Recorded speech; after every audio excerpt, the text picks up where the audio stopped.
Welcome to Full Prefrontal, the show that exposes the mysteries of executive functions. This show is a collection of conversations about the role of the prefrontal cortex, which impacts your focus, planning, problem-solving, emotional balance, and independence. These conversations will introduce mental tools that will empower you to shift your mindset for a successful life. And now, here's your host, Sucheta Kamath. All right, good morning and welcome back to Full Prefrontal, where we are exposing the mysteries of executive function. I am here again with our host, Sucheta Kamath. Good morning, my friend.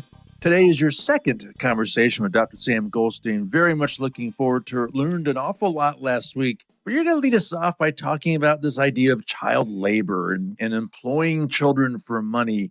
And then this evolution from how this, 19th century child labor practices, then focusing on educating the child with pencils and then chalkboards to the modern laptop and just improving education using superior technology. Promises to be a fascinating discussion. Leading us off. Well, thank you, Todd. I'm too very excited about this second conversation. We all are riddled with thoughts about how do we prepare our young generation for the future? How do we make them competent and equipped to handle the data revolution that's happening right in front of us? But I want to kind of take us back to that industrial revolution. And we all harbor and kind of generously overlooked the ugly secret of the industrial times where the practices where children were put to work. They had tiny hands and they could fit in small spaces. So we didn't hesitate to employ them. And when I say employ, it doesn't mean we paid them. Or sometimes we actually did not even treat them as somebody who were developing and young and they needed more nurturing. Thumbing through lots of posts about child labor. And one of my favorite websites is Mental Floss. And they had a little article on this. I'll attach that on the website as well.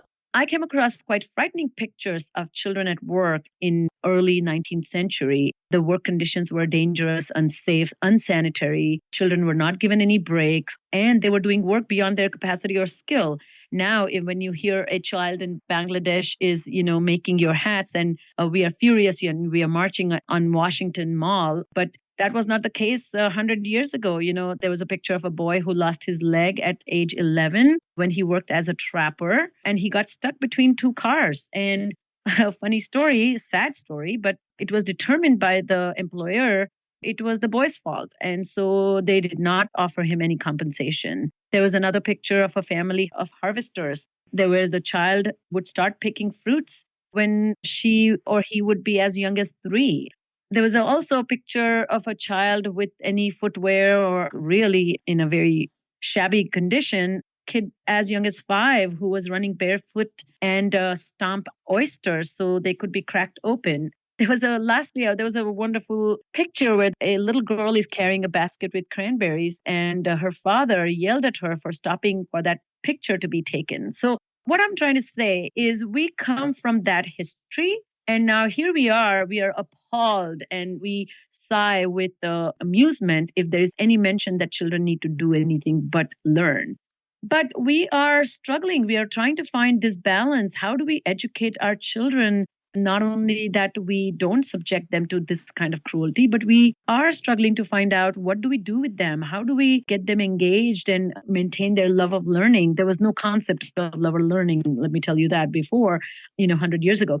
There was also another evolution that's happening, which is because of the technology. For example, each family had a desktop computer when the classroom just had blackboards or, green boards. When families moved to having laptops, the school bought smart boards. But the kids began to have their own individual laptops. The schools were still catching up. And then by the time the kids moved on to iPhones and iPads, the schools were sending kids to computer labs. So now the schools have begun to, let children explore with iPads, but the kids are exposed and using technology that's far advanced that the schools can keep up. So that brings us to the conversation that we're going to have with Dr. Sam Goldstein, who's joining me again. Here's a little background on him.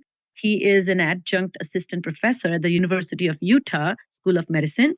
He's a clinical director of the Neurology Learning and Behavior Center. Dr. Goldstein has authored 50 books, as well as 36 book chapters and 30 research articles. He's a prolific writer, an incredible speaker. He currently serves as an editor-in-chief of a Journal of Attention Disorders and sits on editorial boards of 6 peer-reviewed journals. Currently, he has 3 books and 4 psychological tests in development. He's a man of many talents. He has served as executive producer for a number of films, and that includes an award-winning documentary, Tough Times, Resilient Kids. I have personally heard him speak nationally at many important conventions and conferences. And I am delighted to have this conversation of solving this problem, which is a lot larger, and we need as many thinking hats and thinking experts who can get behind this. So I'm excited, Todd. I am too, Sucheta. I'm just listening to you there. I haven't really thought about this, but this evolution of how we educate our children and the tools that we use to do it, where do we go from here? And how does that impact the child's well-being and study of executive function? I mean, it's going to be quite fascinating to see where it goes next. So again, promises to be another important conversation from Dr. Sam Goldstein. Very much looking forward to it. Let's get to it. Here is Sucheta's second conversation with Dr. Sam Goldstein. Welcome to the show again. Thank you so much for being here, Sam. Thanks for having me back. Yes, and I highly recommend to our listeners to listen to the previous podcast. So my first question to you is, I want to start with this big idea that you often say that we must design schools to fit the needs of our society today. What is that need, and what are the key components of creating these effective learners and successful leaders of tomorrow that get the right education with the lens of executive function? I think first, we have to go back and appreciate that our species did quite well before there were any schools. Schools are a fairly Yes. recent phenomena, and their beginning wasn't always so noble. It was more to keep kids out of the workforce than really to create an educated society. But if you go back and you ask the question of, well, if you were going to design a school, shouldn't you begin by designing it based on how the human brain develops and how children acquire knowledge and learn to problem solve? And shouldn't you build it on the qualities of temperament that drive development? Children are not salmon or snakes. They're not born knowing everything they need to know, and they're not bear cubs. They need more than a year or two. Our children require nowadays 30 years before they're adults. We have a new area of study. It's called pre-adulthood. It's the riskiest time in life, people from 18 to 27 years of age. And if you start by asking, okay, so tell us about development, you understand that children are born intrinsically motivated. They take pleasure in just the accomplishments of development, and they're instinctually optimistic. They keep trying because they believe they can accomplish. And if you're going to design schools, you're going to design schools that reinforce that, not just for the students who learn quickly and have the right answer, but for all students, even those who may struggle. And not just for the students who can sit in their seats and finish their work or organize their desks, but for all students, even students who struggle with that. Again, we've created an educational model, both in its funding and in its organization, that really is fine for 1930, but doesn't really fit very well when you begin thinking about 2030, 13 years from now. And the project we've been working on, we call Inside Out Schools, Alan Fine and I. And the question we're asking is, what will schools be like 50 years from now?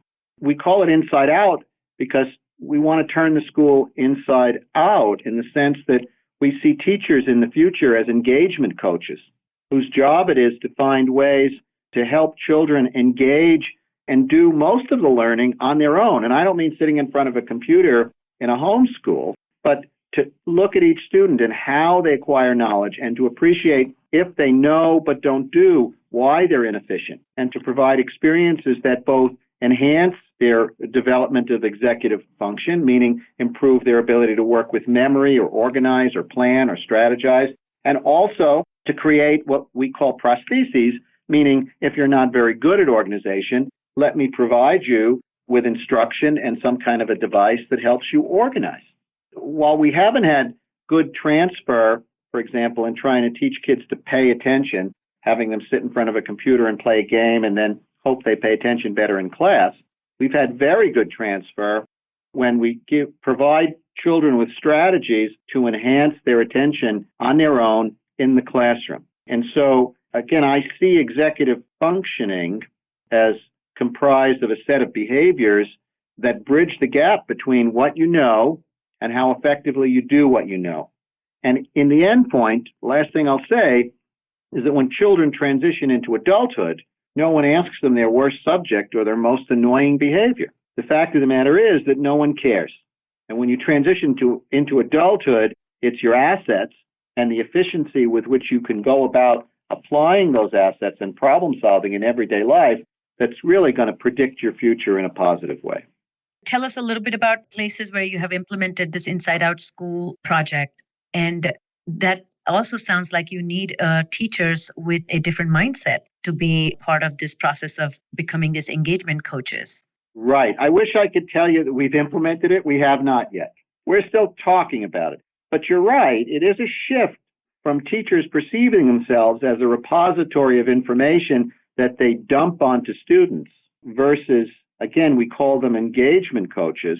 And I see them doing 4 important things within kind of the context of helping kids become engaged in learning. That is, they're giving students opportunities to learn to plan effectively, to learn to organize and sequence information, to learn to pay attention to detail, and to learn to think in a simultaneous way. And I don't use the word intelligence much anymore, because for 2,000 years, intelligence equated with how well people solved problems.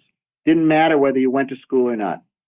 And in the last 100 years or so, our educational system has redefined intelligence to be strongly based on your reading and math performance, on your achievement. Sure, you have to be a decent problem solver, but I have plenty of children we see at our clinic who are exceptional thinkers, but just average readers.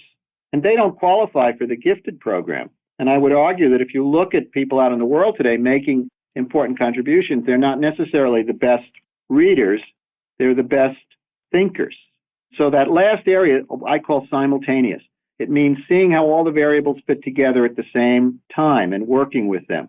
So if I asked you what's gray, has 4 legs, lives in Africa, and I gave you this long list and you just picked 3 things, the probability you'd have the right answer is far less than if you considered all of the facts simultaneously as I provided them to you. That's simultaneous thinking. You're suggesting to educators that make learning to learn process more explicit, more strategic, and more intentional. Correct. And I'm suggesting that the basis, that the important variable kids need to come out of school with is not a large repository of information, but an efficient set of strategies to go about dealing with life and managing information. Yeah, the world has changed so quickly. Information is at our fingertips. The whole world is at our fingertips. So how much longer are we going to require children to rotely memorize over and over, year after year, academic facts, when in fact I can find any of those facts in a second? What I need to learn is what to do with that information once I acquire it. Exactly. And that's where I think schools are going to need to change. And the problem is that technology evolves so much faster. I mean, in some ways, the evolution of technology is kind of like the evolution of viruses. Viruses evolve and multiply so quickly, thousands and thousands of generations. By the time we have an antibiotic, it only works for a while, and then there's a new mutation. And technology is kind of like that. Just when we think, oh, look, we have this computer we'll use in the classroom, and it's this big thing that sits on a desk, and we have kids go to the computer lab once a day, and then we have iPads. And we don't need that big cumbersome thing anymore. And the device goes with the kids right into the classroom. And again, I'm not pushing technology over direct education. I'm just pointing out that the technology has evolved so much faster than educational theory has evolved. And educational theory is scrambling to keep up, and from my view, not doing a very good job. My work with teacher training and teacher education focuses on kind of helping students becoming self-devised strategic thinkers, and that self-knowledge is not hardly emphasized in classroom teaching or learning, and that knowing more about teaching the student who he is as a learner and thinker, what are his typical responses, what tools does he have access to And more importantly, I think that advocacy, how do I ask for help based on my understanding of myself? I mean, I love that a lot of teachers and schools are offering labs where the student is invited or welcomed, but the student never shows up. The one that needs the most help never shows up because he doesn't know either that he needs help or he doesn't know how to ask for it. So do you see that as well as some of the roadblocks in effective student development? Yes, I agree with that. But I'll come back to what I said earlier. By the time you're offering those opportunities to those students, their intrinsic motivation and their instinctual optimism has been so beaten down that they're not interested. You look at young children who are having trouble acquiring reading knowledge, and the research demonstrates that by late second grade, early third grade, you can put them in what are very effective reading groups and they don't participate. And even at that point, they're so burned out about the day in and day out frustration. I mean, I just had a family in my office this morning. I run a clinic here, university affiliated clinic in Salt Lake City, the Neurology Learning and Behavior Center. We see about 500 children a year. I train doctoral residents in neuropsychology and interns. About half these children have brain injuries. The other half have complex genetic problems. I did a TED talk about our clinic called The Power of Resilience.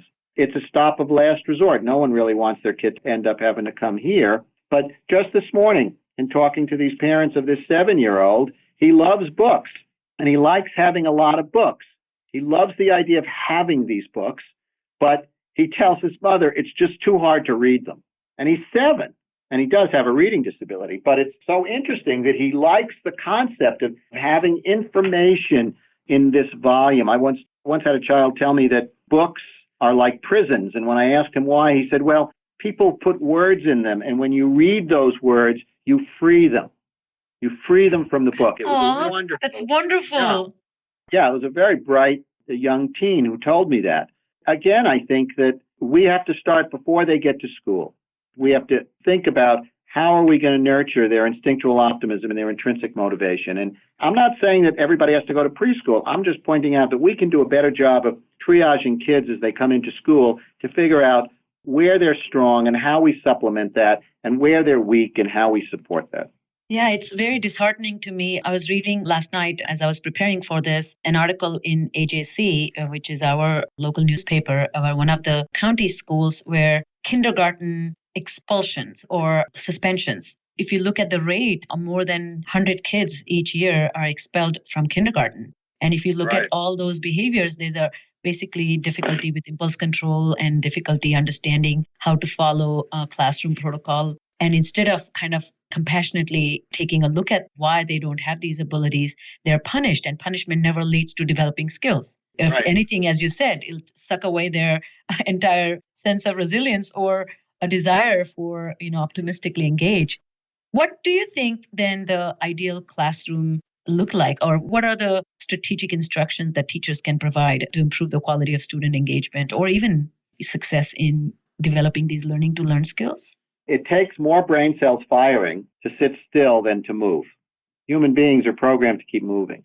When you have a child who maybe is having some trouble developing those suppressing neurons, to punish them for that, or to try and reward that away when they really don't have the capability yet to do that, just creates, again, more disheartenment on the part of the child. I don't know exactly what this classroom we're looking at will look like. Will it have walls or no walls? Will it be like that research project where kids do their homework at school and they're learning on their own at home? Because there was a research project like that. I don't know how it's going to look, but I know philosophically it has to be different, and it has to be more in line with what we know about genetics and development. It has to be more in line with what we know about the power of mindsets and belief. It has to be more in line with what we know about how children acquire knowledge. It has to be more in line, and I think more heavily focused on that transition, on developing executive functioning so that you're more effective in taking what you know and using it out there in the world. So I see a lot more real world kinds of applications. I mean, the fact of the matter is we've extended education so many years because we just keep piling on top of kids more and more things we think they have to learn. And I'm not saying they shouldn't, but there's got to be a breaking point at which we say, well, maybe children need more selection in what they choose to learn about or what they want to learn about. I had a boy in my office not long ago. He asked me when did I go to school? So we had this discussion that I was in elementary school in the late 50s, early 60s. And he said, well, it's not fair. I responded, what's not fair? He said, well, look at how much more I have to learn since then. It's not fair. And his view was sort of this large volume of information, and that the longer the world goes on, the more we force kids to learn all this stuff. I mean, we had this interesting discussion about how much of what he's learning does he think he's interested in or will make a difference in his life, or is just something he ought to know as an educated person. How optimistic you are about changing executive function skills with training and improving them, as you mentioned earlier, that these are pliable skills. And how do you view this whole process of we being successful in helping kids in developing them? I'm very optimistic. One, because, again, there's reason to be optimistic. I can work with a child who has trouble planning or paying attention to detail, and through both self-working activities and individual activities and group activities, demonstrate that their ability is enhanced. But even more so, we have plenty of data to show that I can help people compensate. Imagine if we didn't have eyeglasses. Imagine if people who had visual problems, we had nothing for them, no compensatory activity for them. Look at how a simple thing like eyeglasses. I think about that all the time. What people did 500 years ago. They didn't see. They didn't drive, and life was simpler, but they didn't see. Again, eyeglasses is a prosthesis, but so is a planner, an organizer. So is your cell phone. But there's also cognitive strategies that you can teach people. We've abandoned, in terms of children and their development, we've abandoned those things because they take time. It's not as easy as swallowing a pill. If there was a pill, you bet if the pharmaceutical industry, and I have no relationship with them because I'm the editor of a science journal, so they send research, so I can't have any relationship. But you bet if they could figure out how to promote any of their products as enhancing executive functioning, they'd be right on top of it. It's a popular deal. Everybody wants to have better executive functioning. Yeah, the quick fix. Living in this 21st century in Western world, we want quick fix. And if we don't get it, we definitely are disappointed in putting effort. Well, I really appreciate you sending this message of hope to our listeners about how these are developed skills that can be trained and developed with great effort, attention, and optimism. I really, really appreciate that message, Sam. Before I let you go, if anybody wants to get hold of you, how can they reach you?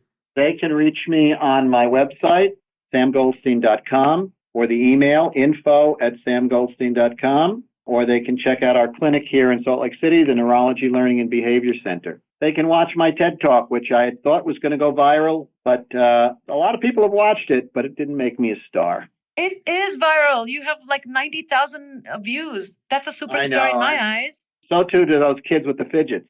Well, thank you so much. And I look forward to this information being available to our listeners. And once again, so grateful for your time. You're welcome. Take care. All right, so Cheda, as I suspected, yet another great conversation with Dr. Sam Goldstein. Great stuff. Any initial thoughts that you want to run down for us?